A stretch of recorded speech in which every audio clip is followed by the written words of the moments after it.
in ways both stunning and subtle, awesome and awful. Change is fast becoming the defining characteristic of our time. Nothing and no one is immune. Change, even change itself, is changing. Faster, more interconnected, and unrelenting, the change we face is a reality-shattering change pandemic that continually alters the recipe for personal and professional success. The problem is that change isn't the problem. The problem is how change affects people that experience too much of it too quickly. What Alvin Toffler called future shock. The shattering stress and disorientation that we induce in individuals by subjecting them to too much change in too short of time. Consider the slap heard around the world when Will Smith broke all convention, shattered all expectations and precedents. Will Smith's Academy Award assault of Chris Rock set in motion a debate that touches on right and wrong from every possible angle. I'll leave it to the pundits and the publicists because that night I saw something different. You see, I was looking behind and around Smith, looking at the stunned audience, and I realized that I'd seen a group of people collectively experience future shock. Together, they experienced something totally unexpected and entirely unprecedented in an environment populated by people that inhabit a Hollywood reality that above all else believes the show must go on. Once again, I can't add much to what's already been said about Smith's actions. I have a zero tolerance policy for violence and unfunny jokes, but I suggest that the audience's slow response may have had less to do with being a pampered, self-indulgent Hollywood culture and more to do with the speed at which expectations change and the degree expectations differ amongst people and groups. While the others watched the slap heard round the world, I saw Alvin Toffler's future shock, an entire audience, both in the studio and watching at home. Stay with us and learn how to protect yourself and your family from future shock.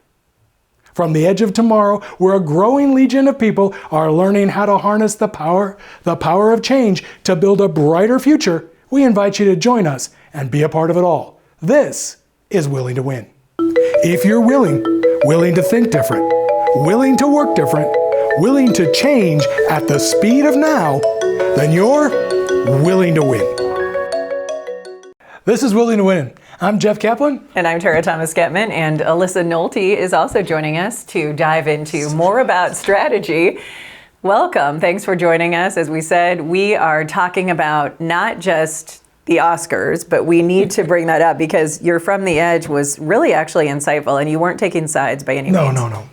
No, it's not something that will serve anybody's purpose. And besides, if you want to take a side, there's plenty of people that are talking about the issue all over social media. Really, what we're talking about is the idea that was really expressed there, and that is that expectations are changing so quickly and our worldviews are changing so quickly, and sometimes we get so inside our own bubble and so inside ourselves that we miss that certain mores have changed. And I remember years ago, and I'm a big Saturday Night Live fan, as you know, there was a skit that used to be on with Al Franken, and it was Al Franken would talk to the audience, and he would talk about really one topic. No matter how long he talked or what he was talking about, it always went back to one thing: me, Al Franken. And it was so funny because it was completely out of date with a culture that was starting to come to grips with a worldview and the reality that lots of stuff's going on there, and the last thing you want to do is be totally self-centered or self-absorbed because you are not going to be supported by anybody. And so sort of reminded me of that kind of activity. And let's take a look and a listen at an Al Franken clip back when SNL was actually funny. Dennis, that introduction was written by me, Al Franken. It's been almost 6 years since I reported on the Al Franken decade, giving tips on what you can do for me, Al Franken. And a lot of well-meaning people come up to me and say, Al, is it still the Al Franken decade? Yes, it is. You see, after leaving the original Saturday Night, the one with all the incredibly talented people, people like me, Al Franken. I loved that because what you said is true. Not only is it that he was self-absorbed, but what's funny is that wouldn't necessarily be socially acceptable. No. But in a lot of ways, we have now culturally allowed people to, as you talk about, create their own reality and then completely reject sometimes common sense or rational thought. I mean, we're almost allowing people to evolve into a place where they can just tunnel vision and sort of put up these, this bubble wrap around them and turn themselves out, almost check themselves out from the greater world that's going on around them. And that's something that we talk about a lot with Willing to Win. Part of our conversation about strategy is we don't want you to feel like you have to hole up in your bedroom with all of the things that are going on around us and all of the, good and bad information that comes your way every day. And so it's a story of strategy with a thread of optimism. Yeah, absolutely, absolutely. And it's really interesting too. I just want to comment on, the point you were making earlier, and that is that we have these like strange rules and exceptions to rules that until we start like doing this, which by the way, this is the work of Willing to Win. It's getting together with your families, it's getting around the kitchen table and talking about things that are changing and the unspoken rules that are popping up. Because it feels like there's an unspoken rule that you could still be Al Franken. It could be all about Al Franken. It's about me, Al Franken, provided you add to that you're so grateful for everything you have. Exactly, I'm so grateful. Exactly, that's so true. I just stepped and crushed my dog, but I'm just so grateful to be here. Oh, it's okay then, you can step and crush. I didn't hurt any animals in that joke. But it's those are the kind of things, it's those unspoken rules that are out there. We had rules like that before, to just, things that were just unacceptable. And I think you have an example of that. Socialite. Yeah, I mean, there's a ton of examples out there, and we talk a lot about, your strategies and the way you're communicating and in leadership and how you execute those strategies.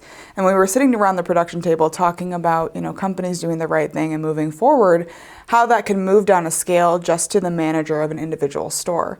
So in 2001, there was a Hooters store, and the manager let all the waitresses know that they were going to have a beer selling competition. The waitress that sold the most beer. That sounds like a hoot. Sounds like a hoot, I'm sure it was. The waitress that sold the most beer. He has a lot of other bad jokes. I'm sure he does. He is a dad. Dad humor. Dad humor, yeah.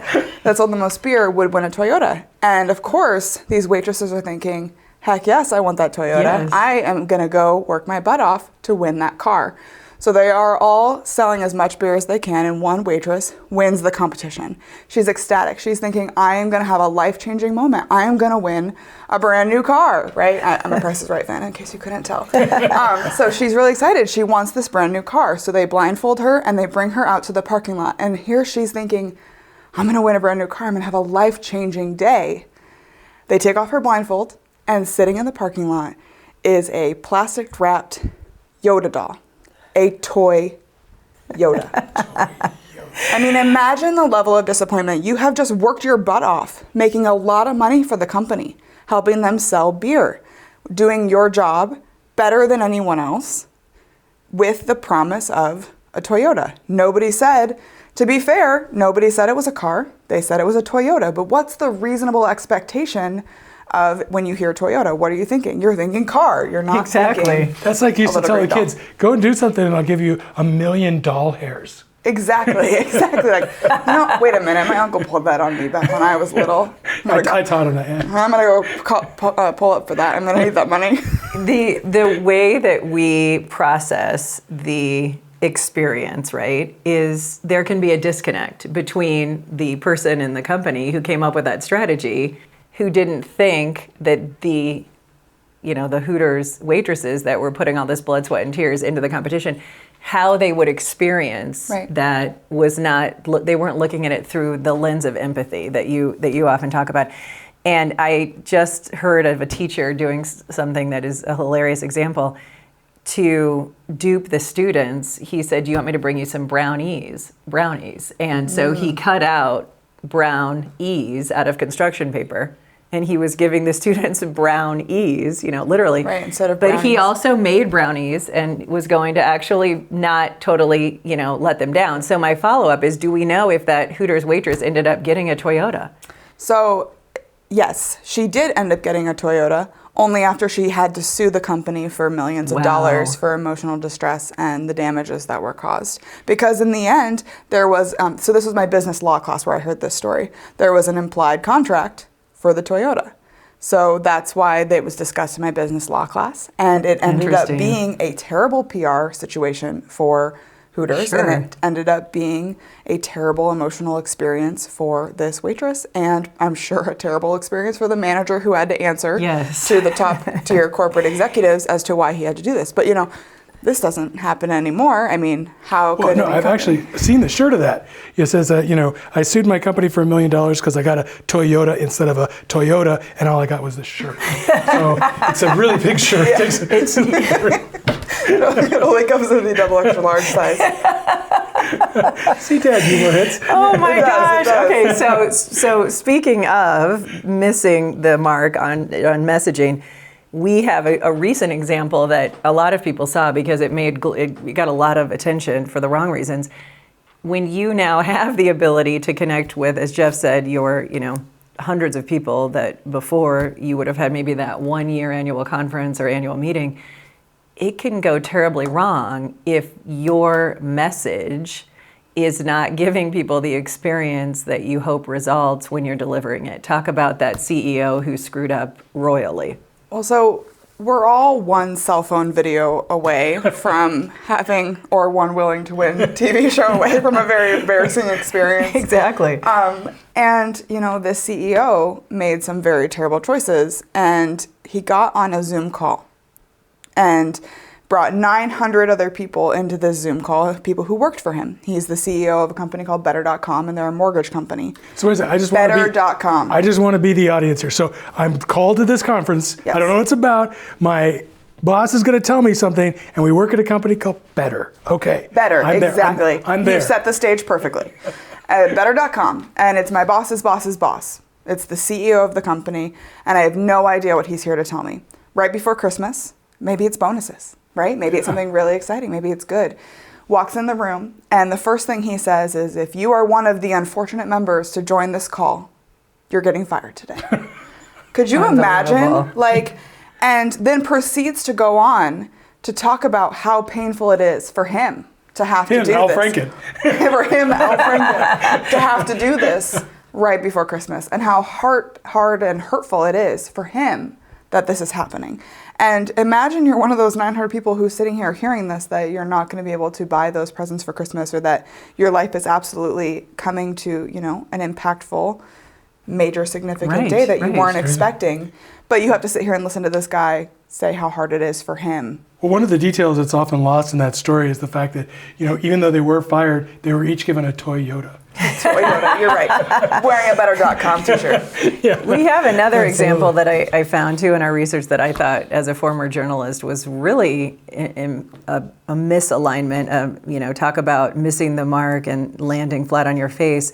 The Washington Post had a story that covering the fact that Tribune Publishing, which employs numerous journalists and does a lot with the print media, their IT department sent out what was supposed to be a test for cybersecurity effectiveness, and it was something along the lines of click here to get your $10,000 bonus. Well, there was no bonus. Well, at a time when that industry is facing so many layoffs and so much downsizing, that was the completely wrong experience that resulted out of something that was in the IT, purview, maybe a way to really hit the mark that we're not being protective of our firewall. Well, no, because people were dying to get a bonus because they've had so many, bad turns leading up to it. Well, and here's the thing. In all of those situations, the inherent core of what they were trying to do was the right thing. They were trying to increase beer sales. They were, trying to protect the company because, unfortunately, layoffs have to happen sometimes. It's just the way of business.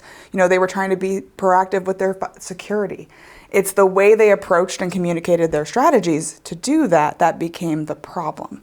But we do, as you know, we do a lot of work in our organization with other IT organizations. And IT organizations in my entire career have always gotten a bad rap. They're just the AV club grown up. They can't communicate, right? And it's like, and none of that stuff has been true in my experience, right? The folks that are leading, technology departments around the country today in many of the organizations we work with are as fully developed leaders as they come, right? They're thinking about the entire organization. I'm just trying to imagine the meeting of the minds, the table where you sit around and somebody says, we're going to go ahead and offer $10,000 for somebody to do this. And if they do this, then we're going to get them. So not only are they going to not get the $10,000, we're going to get them in trouble. And everybody at that table going, that's a great idea.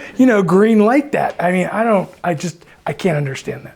Yeah, it's sad because sometimes, as we've all experienced, there is a lack of trying to, put yourself in the shoes of others. And so they've lost that sort of empathy chip in the way that they're executing strategy. So unfortunately, thanks to the internet, then we all get to uncover these foibles, and sometimes they land up in court and can be very costly. Absolutely. Well, thanks for staying with Willing to Win. Our website is willingtowin.org, win.org, where you can watch this show, listen to it, or check out our other episodes.